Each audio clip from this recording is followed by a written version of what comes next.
સમાચારમાં આપનું હાર્દિક સ્વાગત છે। પૂર્વ ધારાસભ્ય સિદ્ધાર્થ પટેલ અને છોટાઉદેપુર લોકસભા બેઠકના કોંગ્રેસના ઉમેદવાર સુખરામ રાઠવાની ઉપસ્થિતિમાં ડભોઈ ખાતે કોંગ્રેસના કાર્યકરોનું સંમેલન યોજાયું। આગામી સમયમાં લોકસભાની ચૂંટણી યોજવા જઈ રહી છે ત્યારે છોટાઉદેપુર લોકસભા બેઠક ઉપરના કોંગ્રેસના ઉમેદવાર સુખરામભાઈ રાઠવાને જંગી બહુમતીથી વિજય મળે તે માટે ડભોઈ વિધાનસભા મત વિસ્તારના કોંગ્રેસના કાર્યકર્તાઓને ચૂંટણીલક્ષી માર્ગદર્શન આપવા અને આગામી સમય માટે રણનીતિ ઘડવા તેમજ કાર્યકરો ઉત્સાહથી કોંગ્રેસના પ્રચાર કાર્યમાં જોડાય તે માટે ડભોઈના અડવાણી હોલ ખાતે એક સંમેલન યોજવામાં આવ્યું હતું। આ સંમેલનમાં ડભોઈના પૂર્વ ધારાસભ્ય અને પ્રદેશ કોંગ્રેસના દિગ્ગજ નેતા સિદ્ધાર્થભાઈ પટેલ હાજર રહ્યા હતા, કારણ કે ડભોઈ વિધાનસભા મતક્ષેત્રમાં તેઓ મજબૂત પકડ ધરાવે છે, જેથી તેમની ઉપસ્થિતિમાં સૌ કાર્યકર્તાઓને તેઓએ માર્ગદર્શન આપ્યું હતું અને ચૂંટણીલક્ષી કામગીરી કરવા માટે ઉત્સાહિત કર્યા હતા।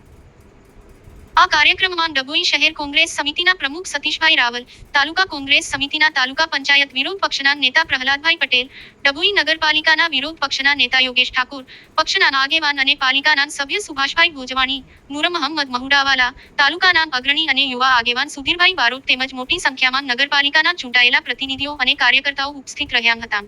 આ સમગ્ર કાર્યક્રમના અંતે સ્વરૂચિ ભોજનનું પણ આયોજન કરવામાં આવ્યું હતું। હું સદભાગી છું, બળભાગી છું। દાદા લકુલિશના સાનિધ્યમાં સારી મીટિંગ થઈ, દાદાના દર્શન પણ કર્યા અને ત્યાં જે પ્રતિભાવ હતો એ જ પ્રતિભાવ થોડો વધારો થઈને કુંડેલામાં જે મીટિંગ થઈ એમાં સાંપડ્યો। એનાથી સવિશેષ આજે ડભોઈ નગરીમાં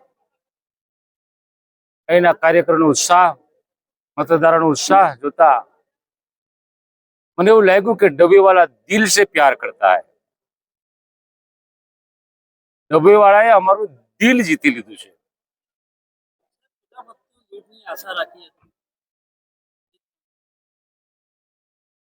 કોઈ પણ ઉમેદવાર ચૂંટણી લડતો હોય તો એ હું જીતવાનો જ છું કહે, પણ હું દવા સાથે કહું છું કે તમારા બધાના સોશિયલ મીડિયા વાળા પત્રકારો અને મતદારોના આશીર્વાદથી આ છોટા ઉદેપુરની બેઠક અમે કોંગ્રેસ ગઠબંધનને અર્પણ કરવા, ખડગેજીને, રાહુલજીને અને સોનિયાજીને અમે અર્પણ કરશું।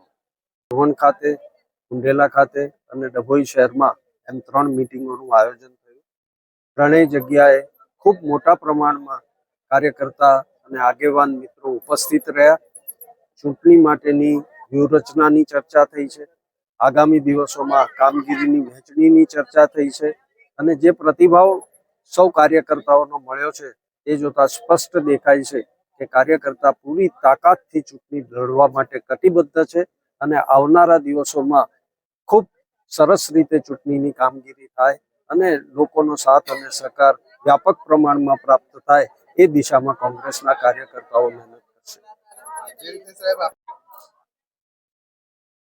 ભાજપને પોતે 400 બેઠકો જીતવાના છે, દરેક બેઠક 5 લાખ મતથી વધારે મતોથી જીતવાના છે, આવા એમના દાવા છે।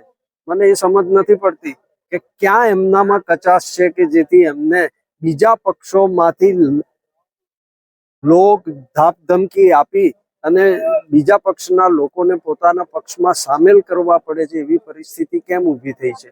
એ સ્પષ્ટ રીતે બતાવે છે કે ક્યાંક ને ક્યાંક ભાજપ વીક વિકેટ ઉપર છે અને પોતાની સ્થિતિને મજબૂત કરવાનો એક છેલ્લી કક્ષાનો પ્રયત્ન કરી રહી છે, એ બહુ સ્પષ્ટ રીતે દેખાય છે।